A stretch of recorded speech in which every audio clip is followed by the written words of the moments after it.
Ice Cube has had some hot takes in the past that have made even his staunchest fans ask, "What the hell, Cube?" It led me to ask myself, is he being controversial to be provocative? Does he really mean it?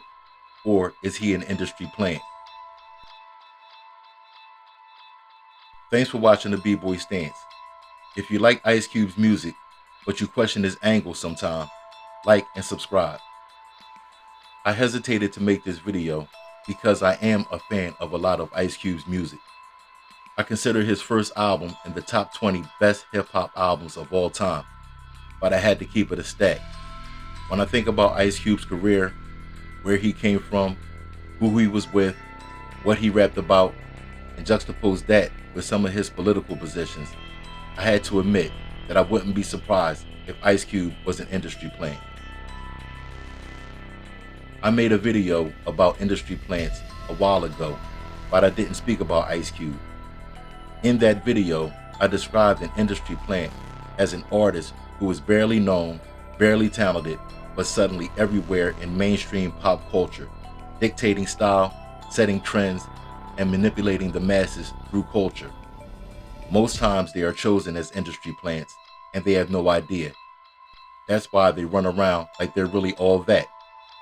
Keeping them in the dark is part of the psychology of the game.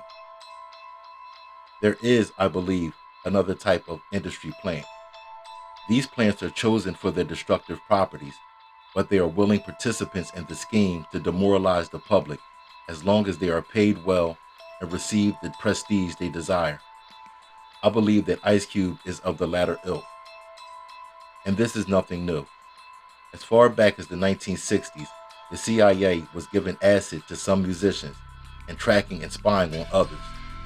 And it's well known that the CIA specializes in disseminating misinformation, destabilizing foreign governments, and political assassinations.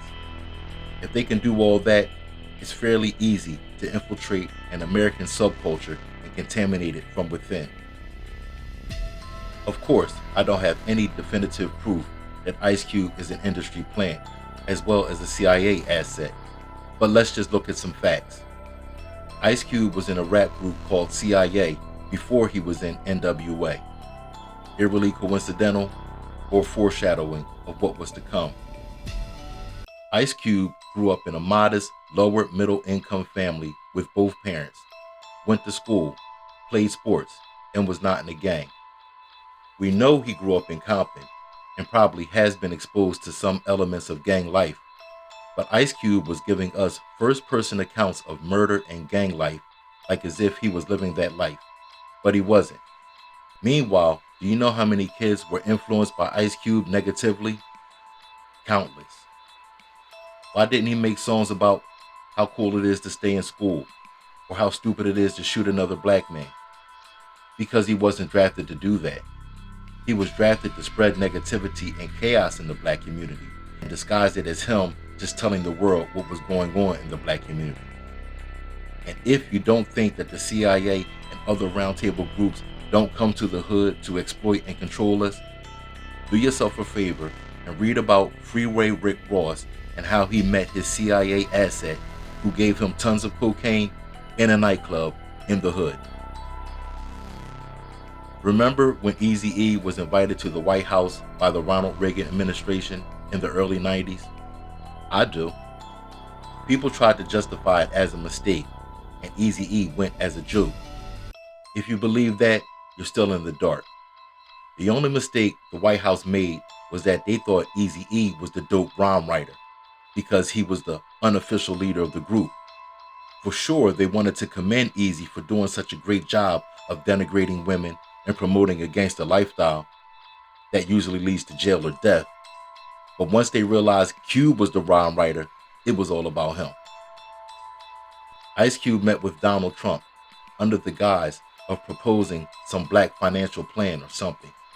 That was a farce. Cube probably went up there to offer his services and secure his own position for some personal gain. First off, he's a rapper. He has no impact on politics nor background in economics. He's the guy that said fuck the police. Why would they want to hear from him? Second, Why did he wait until a scumbag like Donald Trump get into office to suddenly want to meet and talk politics with the president? Where was he through Clinton and Obama? I know he claimed that he went to the Obama administration, but he is probably just mad because they didn't take him seriously. Ice Cube also did an interview with Tucker Carlson and was all buddy-buddy with him. Why? Tucker Carlson is a true elitist who probably wouldn't spit on Ice Cube if he was on fire in private. But Tucker likes Cube because he gives soft support to Donald Trump, and he doesn't hold white people accountable, and he still is a symbol of gangster culture, which is a win-win for white supremacists. Sometimes it feels like Ice Cube is trying to make up for his past of promoting gangster imagery by doing these kid movies now. I, for one, am not buying it. If he was serious, he would make music with some positive messaging to make up for the past destruction that he presented. Even Eazy-E was part of the same gang movement. Where was Ice Cube? Cube has never given us anything close to that music. Many people gave Special Ed a hard time when he gave his opinion that West Coast rappers brought guns and violence into hip-hop music. Was he wrong? I challenge anyone to name another rap group or rappers who boasted about shooting people and used over-the-top profanity in their music before NWA. Nobody was talking about guns, calling women bitches and hoes, and killing people to the extent of NWA. They brought that to the game, and Ice Cube was the ringleader. I would go as far as to say that if it weren't for NWA, we wouldn't have drill music today. Drill came from gangster rap, and Ice Cube is one of the godfathers of gangster rap. So just know that when you hear about young boys killing each other on the street, indirectly, Ice Cube helped provide the soundtrack. We in the black community are quick to scream, "Stop the violence," but turn around and party and shake our asses to the violent rap. We don't want to admit or acknowledge the connection between what we listen to and how it can encourage some negative behavior, if not justify it, or even normalize it.